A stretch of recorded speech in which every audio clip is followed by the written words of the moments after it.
Entonces, ¿por qué razón Reina Valera traduce eunucos y en el Código Real hombres fieles? Por un idioma, Ejaima, un idioma, una expresión idiomática aramea, que si usted no conoce, usted corre estos riesgos de traducir lo que no significa el idioma en ese contexto. ¿Contiene herejías el Código Real? Yo he oído que se ha criticado a nuestra editorial de que el Código Real está lleno de herejías. Incluso la han sacado por internet. Incluso aquí en México, Samuel Correa envió una carta sin venir a hablar con nosotros primero. Hey, hermano, ¿de dónde tú sacaste esto? ¿De dónde salió eso? Invitamos a Samuel Correa que viniera aquí. Lamentamos que no venga. No vino en la primera reunión, no vino en esta, pero sí saca artículos por internet anónimos. Eso es deshonestidad académica. Este señor debía estar aquí hoy. No escondido en el internet. Estas son las cosas que lamentamos. César Vidal, un teólogo español, sacó un artículo en contra del Código Real. Yo estuve en España y él fue invitado para un debate público conmigo en la televisión y declinó, no fue. Entonces es fácil decir, el Código Real contiene herejías. Vamos a ver cuáles son esas herejías. ¿Cuáles son las herejías que contiene el Código Real? ¿Realmente contiene el Código Real herejías? Y yo sé que aquí se han mandado a librerías, editoriales.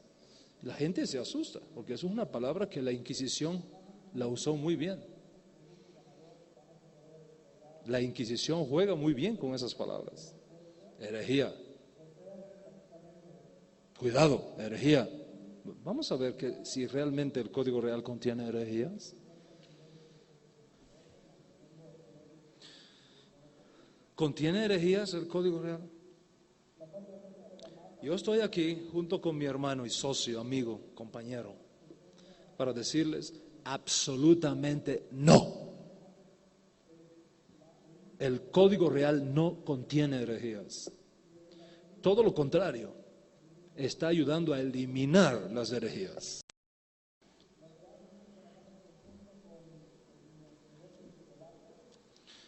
Primera herejía eliminada en el Código Real: el uso de las expresiones católicas San Marcos, San Pablo, San Pedro, etc.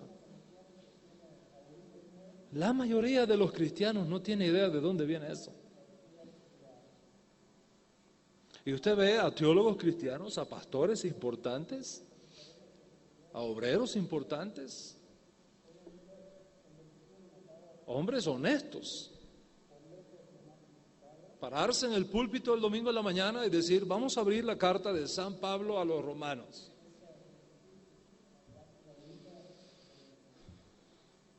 Y son hombres honestos, pero es que la honestidad no es la base para establecer la verdad, porque usted puede estar honestamente equivocado.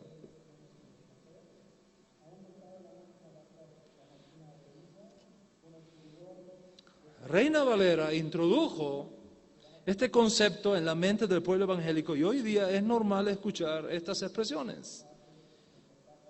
¿Y sabemos lo que en verdad significa ese san introducido en esas versiones?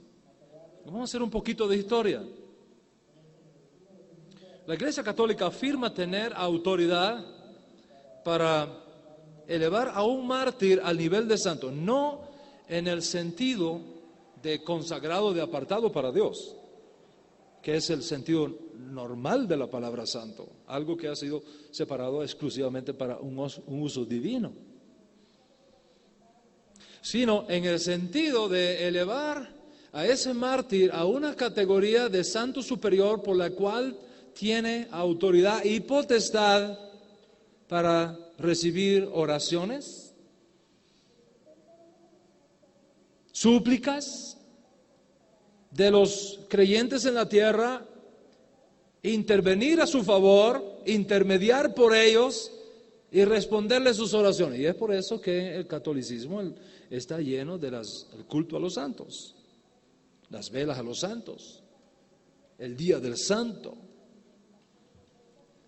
el santoral y todas esas expresiones. En otras palabras, transforman a ese mártir en un intermediario. Cuando el Nuevo Testamento afirma que hay un solo Dios y un solo mediador entre Dios y los hombres, Yeshua HaMashiach, hombre. Y al momento que la iglesia introduce todos estos nuevos intermediarios, no está haciendo otra cosa que pisoteando el rol único y exclusivo que tiene Yeshua como mediador plenipotenciario entre Dios y los hombres. En otras palabras, cada vez que un creyente dice, vamos a leer las Escrituras en la carta de San Pedro, de San Pablo, está pisoteando la sangre derramada de Yeshua Mashiach y colocándose bajo la autoridad del Vaticano.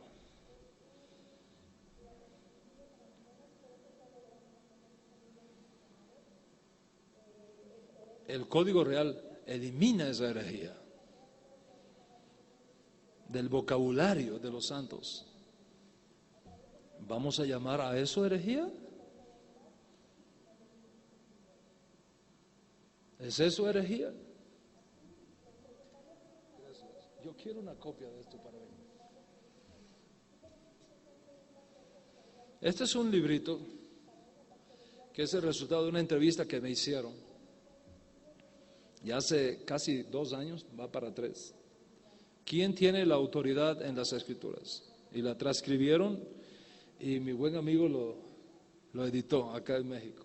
Hay suficientes aquí, está expuesto. Usted no se puede ir sin leer este libro, es chititito.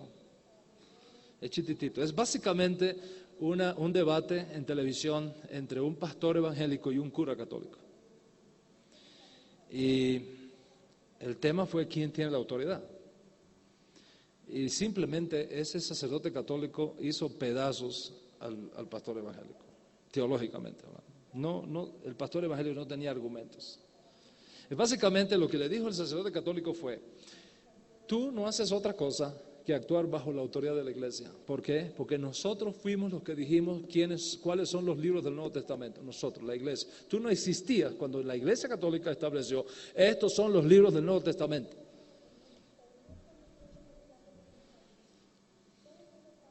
¿Te atreves tú a quitarlos? ¿O a añadirle otro? Entonces, ¿quién tiene la autoridad? ¿Tú o nosotros? ¿Qué tuvo que decir el pastor evangélico? El índice del Nuevo Testamento, ¿quién lo puso? ¿Tú o nosotros? ¿Cuál índice tú sigues? El que nosotros pusimos. Y hay muchas cosas que no están ahí, que no las pusieron, que son muchas más. Pero le dijeron, tú celebras el 25 de diciembre el nacimiento de Jesús. ¿Quién puso eso? Nosotros. Tú celebras el 31 de diciembre, 1 de enero, fin de año nuevo. ¿Quién puso eso? Nosotros. El Viernes Santo tú celebras la resurrección de Jesús. ¿Quién puso eso? Nosotros. El domingo resurrección, ¿quién estableció eso? Nosotros. Tú haces eso. Tú no haces otra cosa que seguir lo que nosotros establecimos. Entonces, ¿de qué autoridad hablas?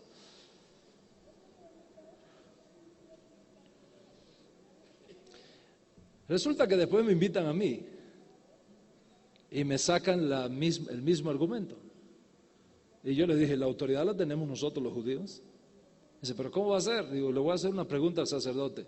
¿Usted se atrevería a colocar en el Nuevo Testamento un libro que no haya sido escrito por judíos?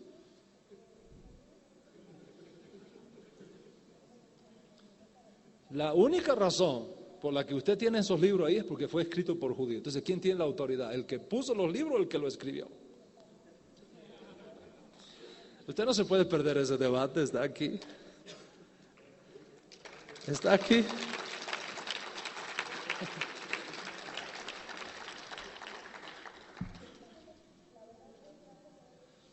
Y lo dice el Nuevo Testamento. ¿De qué ventaja tiene pues el judío? Mucho, de todas maneras. En primer lugar, porque le fue confiada la palabra de Dios.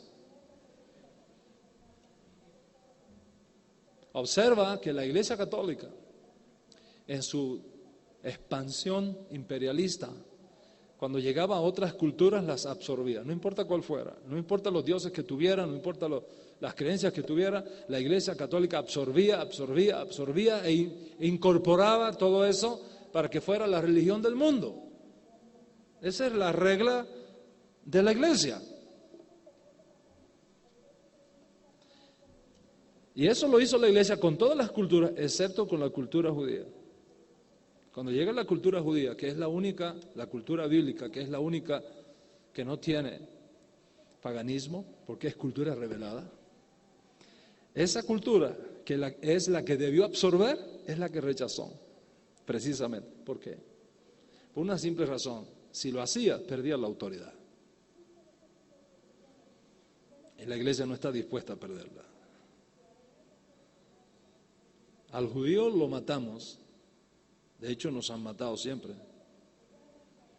pero nunca ceder la autoridad.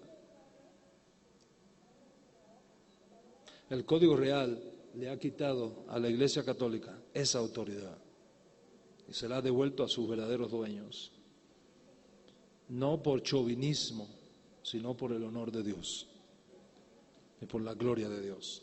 ¿Eso es herejía? Por supuesto, todo el que tiene una mentalidad y una teología católica va a decir que es una herejía. No les conviene, pierden la autoridad.